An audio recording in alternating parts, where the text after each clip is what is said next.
البدع والأهواء، أهل البدع العقائدية وأهل البدع السياسية. نقول بيننا وبينكم السلف، بيننا وبينكم الكتب، كان فيقول البدع بيننا وبينكم. Bismillahirrahmanirrahim. Kita akan meneruskan bacaan kitab Bulughul Maram yang ditulis oleh Al-Hafidz Ibnu Hajar Al-Asqalani rahimahullah taala. Kita masih di kitab salat, ya. Bab salat tatawwu, salat sunnah, ya, tatawwu, salat sunnah tambahan.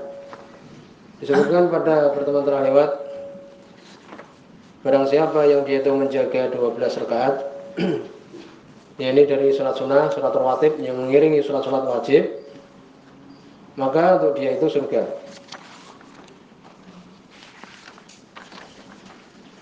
Disebutkan diantaranya disebutkan oleh Nabi SAW,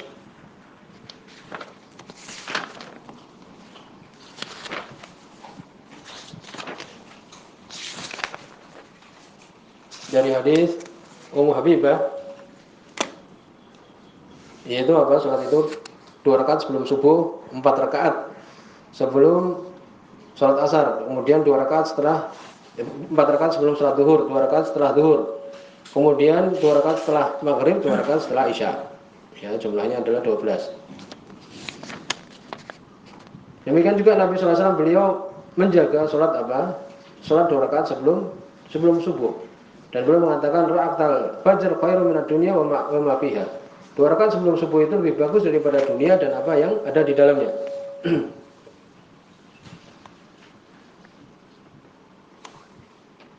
Jadi hadis Abdullah bin Umar radhiyallahu anhu, yakni Nabi sallallahu alaihi wasallam menyebutkan 12 rakaat, ya, beliau menjaga Abdullah bin Umar ini 12 rakaat yang dilakukan oleh Nabi sallallahu alaihi wasallam tadi. Kemudian berikutnya walil khamsah, disebutkan oleh yang 5, yakni Imam Ahmad, demikian juga Abu Dawud, Imam Nasai, Tirmidzi, demikian juga Ibnu Majah. Tapi hadis ini diperselisihkan oleh para ulama. Sebagian mengatakan sahih, Syekh Albani mengatakan sahih, tapi sebagian mendhaifkan. Di situ ada Qasim bin Abdurrahman, mukhtalafun fih, terjadi perselisihan. Sebagian mengatakan dia itu dhaif. Barang siapa yang melaksanakan hadis ini, dia tidak mengapa, mungkin berpendapat sesuai dengan Syekh Albani mensahihkan hadis ini. Man hafadha ala arba'in qabla dhuhr wa arba'in ba'daha, barang siapa yang menjaga 4 rakaat sebelum zuhur 4 rakaat dan 4 rakaat setelahnya, haramahullahu ta'ala 'alan nar, Allah mengharamkan dia itu untuk masuk ke dalam neraka. Ini keutamaan. Yang 4 rakaat sebelum zuhur, 4 rakaat setelah zuhur. Adapun yang sudah kita baca sebelumnya yaitu 2 rakaat saja. 2 rakaat sebelum apa? 2 rakaat setelah zuhur. Adapun di sini apa? 4 rakaat sebelum zuhur. Dalam hadis Ummu Habibah, ya, disebutkan di situ barang siapa yang sholat 12 rakaat, ya, 1 hari 1 malam, maka dibangunkan untuk dia itu rumah di surga. Demikian hadisnya. Barang siapa berpendapat seperti hadis ini, kemudian dia menjaga 4 rakaat setelah zuhur juga, ya, maka mungkin berpendapat sebagaimana yang mensahihkan hadis ini. Kemudian berikutnya hadis nomor 347. Wa Ibnu Umar, dari sahabat Abdullah bin Umar radhiyallahu anhu. Hadis ini dhaif. Walaupun Syekh Albani beliau mensahihkan, ya. Sebab dhaifnya adalah Muhammad bin Muslim bin Mihran.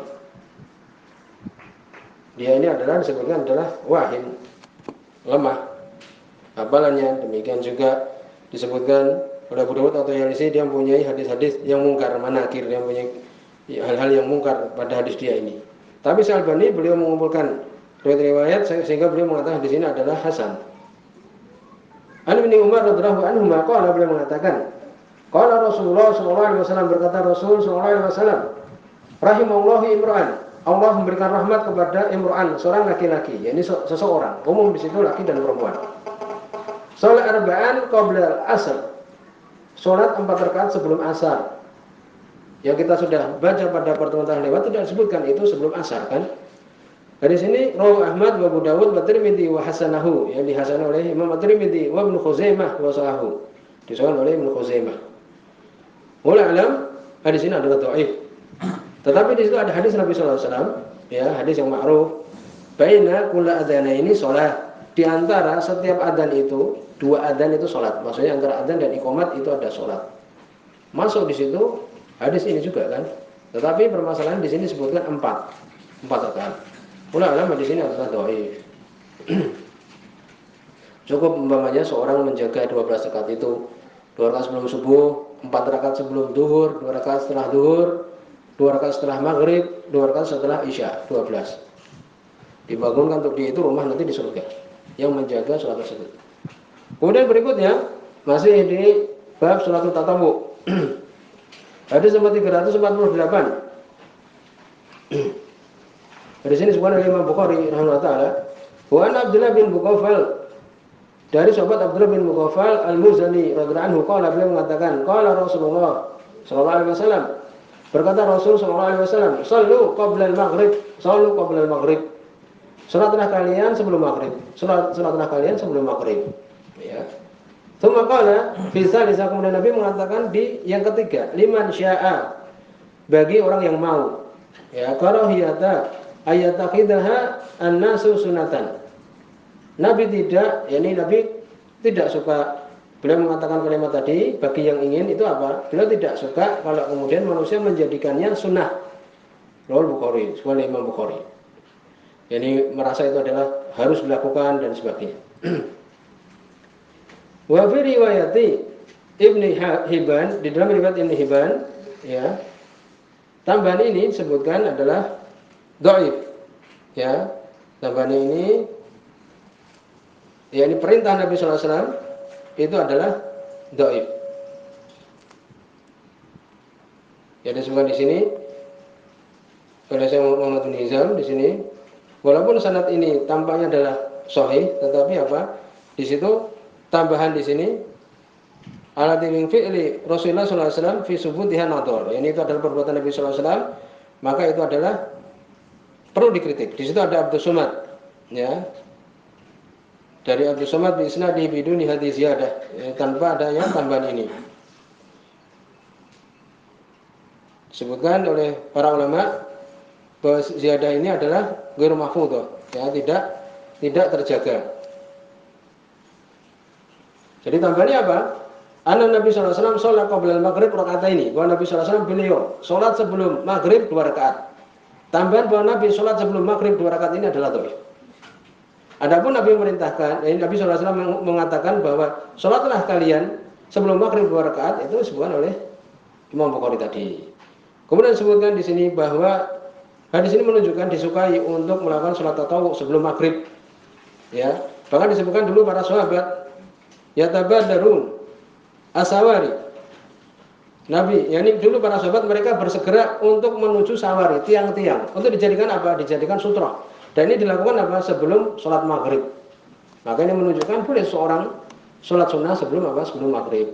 Apalagi hadis tadi yang disebutkan bahwa di antara adzan dan iqamat itu ada 2 rakaat sholat sunnah. Kemudian berikutnya hadis nomor 349. Wali Muslim, semua Imam Muslim, an Anas, dari Anas bin Malik radhiyallahu anhu, kunna nusolli raka'ataini ba'da ghurubi syams. Masih di sini menjelaskan tentang 2 rakaat sebelum maghrib. Adalah kami sholat 2 rakaat setelah matahari tenggelam. Berarti setelah adzan maghrib. Wa kana Nabi sallallahu alaihi wasallam yarona, dan adalah Nabi sallallahu alaihi wasallam melihat kami. Walam ya'murna walam yanhana. Beliau tidak memerintahkan kami dan tidak melarang kami. Ya, ini demikian disebutkan.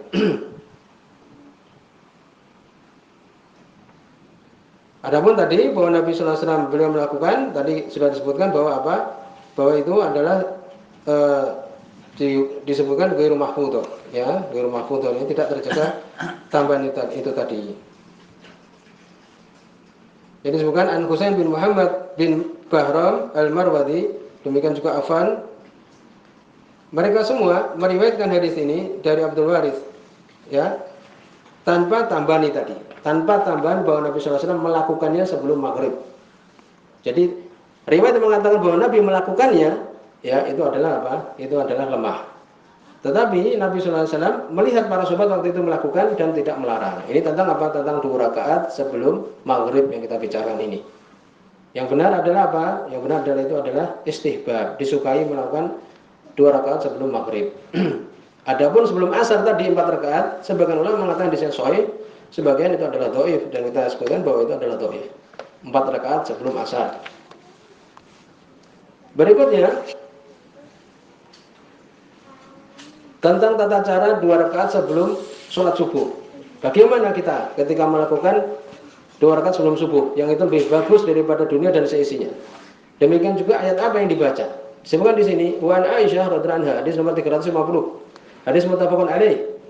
Dari Aisyah radhiyallahu anha, qala beliau mengatakan, kana Nabi sallallahu alaihi wasallam, adalah Nabi sallallahu alaihi wasallam yukhaffifu raka'ataini. Beliau meringankan 2 rakaat allataini, yang mana keduanya qabla sholati subuh, sebelum sholat subuh. Hatta ini akul, sampai aku mengatakan, ini Aisyah memperhatikan karena Nabi sholatnya di rumah. 2 rakaat sebelum subuh itu beliau sholat di rumah. Sampai beliau mengatakan, aqra'a bi umil kitab, apakah Nabi membaca umul kitab, apakah Nabi membaca Al-Fatihah atau tidak? Saking cepatnya, saking khafifnya, ringkasnya, ya ringannya itu. Sampai beliau bertanya, ya ini dalam hati, ya mungkin seperti itu. Apakah sudah membaca Al-Fatihah atau belum gitu loh? Saking cepatnya. Oleh karena itu Syekh Utsaimin beliau menyebutkan sunnahnya untuk salat 2 rakaat sebelum subuh itu cepat, ya dalam keadaan cepat. Sampai istrinya tadi Aisyah radhiyallahu anha mengatakan apakah Nabi membaca Al-Fatihah atau tidak. Di sini muttafaqun alaih. Disebutkan di sini istadalla ahlul ilmi berpendapat ya bihadzal hadis, dengan hadis ini ala istihbab bi takhfif raka'ataini fajr. Disukai untuk meringkas, meringankan, mempercepat 2 rakaat sebelum fajar, sebelum subuh. Ya, demikian. Hatta inal Imam Malik, sampai Imam Malik mengatakan, amma anna fala azidu ala umil Quran. Sampai Imam Malik beliau mengatakan, rahimahullah taala, aku tidak menambah dari apa? Al-Fatihah saja yang dibaca. Sampai seperti itu. Tapi yang benar adalah apa? Membaca surat juga, ya. Sebagaimana hadis yang akan kita baca. Ya, sampai Imam Malik mengatakan, aku membaca Al-Fatihah saja karena ingin melaksanakan hadis tadi. Jadi sunnahnya ketika 2 rakaat sebelum subuh itu cepat. Kemudian berikutnya hadis nomor 351, bacaan yang dibaca. Ini surat yang dijaga oleh Nabi ini. Ketika safar pun beliau menjaga 2 rakaat sebelum subuh. Demikian juga salat malam. Adapun kalau kita safar, ini safar yang dia itu adalah yang tidak nazil, ya kita safar lagi menaiki motor atau naik mobil dan sebagainya, maka itu disunahkan tidak melakukan sholat sunnah rawatib. Jadi ketika kita safar berjalan itu tidak sholat sunnah sebelum duhur, demikian juga setelah duhur tidak, demikian juga setelah maghrib, setelah isya tidak. Tapi kita menjamak dan mengqashar. Kecuali 2 rakaat sebelum subuh, ini dijaga. Sampai di safar pun kita hendaknya melakukan itu 2 rakaat sebelum subuh. Dijaga itu 2 rakaat sebelum subuh. Walaupun mungkin terlambat sholat berjamaah, ya, walaupun mungkin terlambat dengan sholat berjamaah, karena kita tidak wajib sholat berjamaah. Ketika apa? Ketika melakukan safar yang di itu tidak mukim, sair berjalan. Hadis nomor 351. Wa an Abi Hurairah radhiyallahu anhu, dari sahabat Abu Hurairah radhiyallahu anhu. Di sini disebutkan oleh Imam Muslim. Ana Nabi sallallahu alaihi wasallam, sesungguhnya Nabi sallallahu alaihi wasallam qara'a fi raka'atil fajr, beliau membaca di 2 rakaat ya sebelum subuh. Apa itu? Qul ya ayyuhal kafirun, rakaat yang pertama. Wa qul huwallahu ahad, demikian juga qul huwallahu ahad, surat Al-Ikhlas ya, riwayat Muslim. Ini yang dibaca. Cepat kan? Ya, Al-Fatihah, kemudian Al-Kafirun, Al-Fatihah, kemudian Al-Ikhlas. Maka ini bacaannya. Ada bacaan yang lain sebenarnya Imam Muslim. Apa itu? Hendaknya sekali kita melakukan. Mungkin bisa dicatat. Ya, ini surat Al-Baqarah ayat 136 itu. Satu ayat itu menggantikan surat Al-Kafirun. Mungkin sekali dari hidup kita itu membaca ayat ini. Qulu amanna billahi wa ma unzila ilaina wa ma unzila ila Ibrahim wa Ismail wa Ishaqa wa Yaqub wal asbat wa ma utiya Musa wa Isa wa ma utiya nabiyyuna min rabbihim. La nufarriqu baina ahadin minhum wa nahnu lahu muslimun. Kan gitu. Ayat 136 ini. Rakaat yang kedua membaca Qul ya ahlal kitab ta'alu ila kalimatin sawa' bainana bainakum alla na'budu illallah wa la nusyrika bihi syai'an wa la yattakhidha ba'duna ba'dan arbaba min dunillah fa in tawallaw faqulu syahadu bi anna muslimun. Ali Imran ayat 64. Kalau tadi Al-Baqarah ayat 136.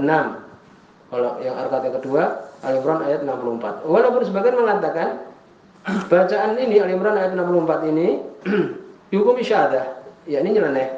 Yang benar adalah surat Ali Imran ayat 52. Jadi lebih aman kita membaca Al-Imran ayat 52. Itu amanna billah. Ini awalnya adalah falamma ahassa Isa minhumul kufra qala man ansari ila Allah qala hawariyuna man ansarullah amanna billah wa syahid bi anna muslimun. Al-Imran ayat 52. Ini sunnah. Ini sekali dalam hidup kita, ya kalau bisa dilakukan ini. Sebagaimana Imam Ahmad beliau mengatakan, ya ini kalau beliau dapati hadis yang sahih, untuk kita melaksanakan hadis itu, hatta yakun min ahliya, sampai menjadi pelaku sunnah tersebut, walaupun sekali. Insyaallah di sini subhanakallahumma bihamdika asyhadu an la ilaha illa anta astaghfiruka wa atubu ilaik.